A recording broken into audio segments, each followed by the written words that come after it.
এই বইটির যে ভূমিকা আছে সেটা পড়ার জন্য মাননীয় মুজিবুর রহমান সাহেবকে আসতে অনুরোধ করি। তিনি একটুখানি ভূমিকাটা পড়ে দিয়ে যাবেন।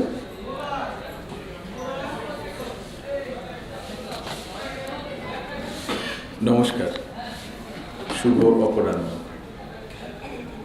এই ভূমিকাটি যিনি লিখেছেন তিনি একজন কথাশিল্পী, বাংলাদেশের একজন স্বনামধন্য কবি রেজাউদ্দিন স্ট্যালিন সাহেব।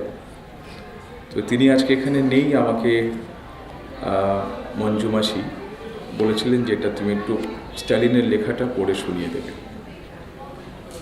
আমাদের এই পৃথিবীটা যে গোলাকার তা আবিষ্কার করতে হাজার হাজার বছর সময় লেগেছে। বিজ্ঞানী কোপার্নিকাস, গ্যালিলিও, জিওদার্নো আরও কত বিজ্ঞানীর জীবনপণ সংগ্রাম করতে হয়েছে পৃথিবী গোল শুধু এই বিষয়টা বোঝাতে। গোলের আরেকটা তাৎপর্য হলো তা দেখতে শূন্যের মতো। পৃথিবী সৃষ্টির আদি তত্ত্বের সাথে শূন্যের রয়েছে নিগূঢ় সম্পর্ক। গোল, শূন্য, সূর্য, পৃথিবী এসবের সাথে পূর্ণিমা চাঁদের আকৃতিও মেলে।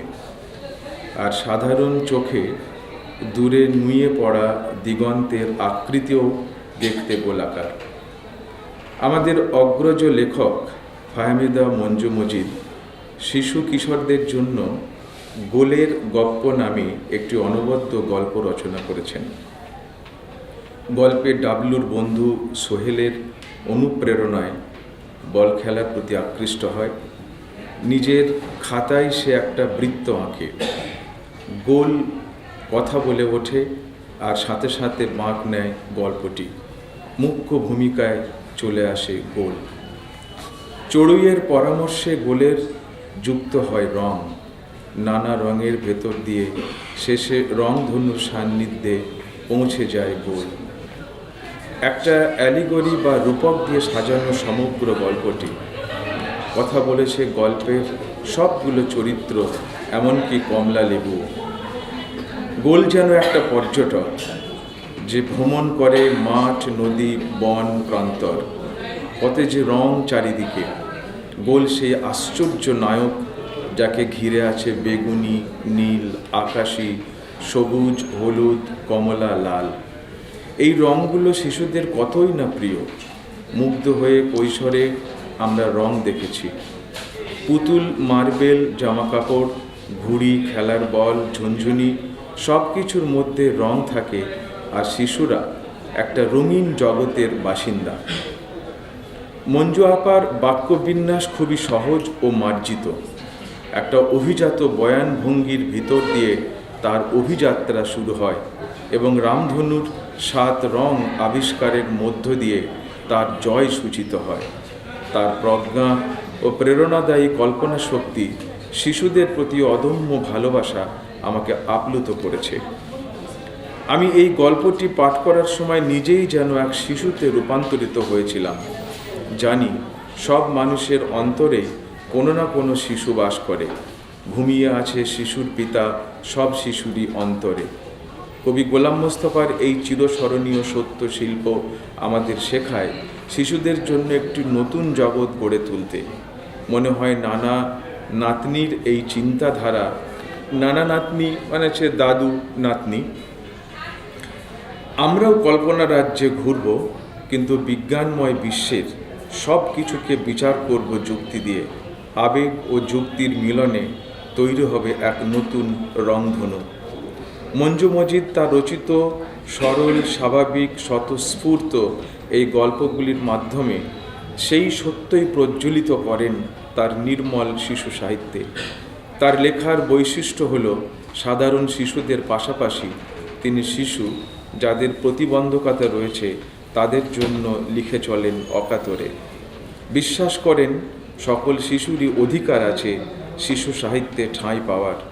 তার অন্তরে লুকিয়ে আছে অদ্ভুত রঙের প্রাচুর্য যা সৃষ্টি করে শিশুদের জন্য পরম এক ভালোবাসার জগৎ।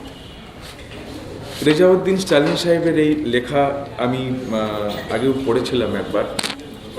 তো অত্যন্ত সুন্দরভাবে উনি লিখেছেন এবং চন্দ্রিলদা এই যে সহজ ভাবে একটা লেখার কথাও বললেন, তো মিলে যায় যারা গুণী মানুষ পড়েছেন এবং তাদের ভাব প্রকাশ করেছেন। আমার শুধু একটা কথা, আমি বইটা এখনও সম্পূর্ণ পড়িনি, ওই পাণ্ডুলিপিটা একটা দেখেছিলাম, কারণ আগের ওনার বইগুলো সবই আমার কাছে আছে, আমি পড়েছি। তো নতুন করে অন্য কোনো কথা বলার নয়, মঞ্জু মাসি হচ্ছে একটা পরম্পরা, যে একটা নাম উচ্চারণ করা অবশ্যই দরকার। কবি গোলাম মোস্তফা, তার উনি উত্তর অধিকারী এবং তার নাতনি। তো একটা কবি বা কাব্যিক পরিবেশ বা পরিবার থেকে উনি পরিবারে বিলং করেন। তো ফলে ওনার মধ্যে যে কথাটা বারবার উঠে আসছে, যে লেখার মধ্যে সহজ এবং ব্যবহারের মধ্যেও সেই সারল্য এবং শিশুসুলভ ভাব মানে আমরা পাই। তো আমি কথা বাড়াচ্ছি না, শুধু প্রার্থনা করব ঈশ্বরের কাছে যে উনি এই ৭৮ বছর বয়সেও আমাদের কাছে আসেন লন্ডন থেকে ঢাকা হয়ে, আবার হয়তো সেভাবে ঢাকা হয়ে লন্ডন ফিরে যাবেন, আবার আসবেন নতুন একটা সৃষ্টি নিয়ে। আমরা ওনার সেই কবিতা বই নিয়ে বা ওনার এই গল্পের বই নিয়ে আবার এইরকম একটা প্রকাশনা সমারোহ আমরা ভারতবর্ষে করব এবং সেটা করতেই থাকব, এবং এটা একটা মিলন উৎসব হয়ে উঠবে, এই আমি কামনা করি এবং মঞ্জু মাসিকে আবার আমার আন্তরিক সালাম জানাই।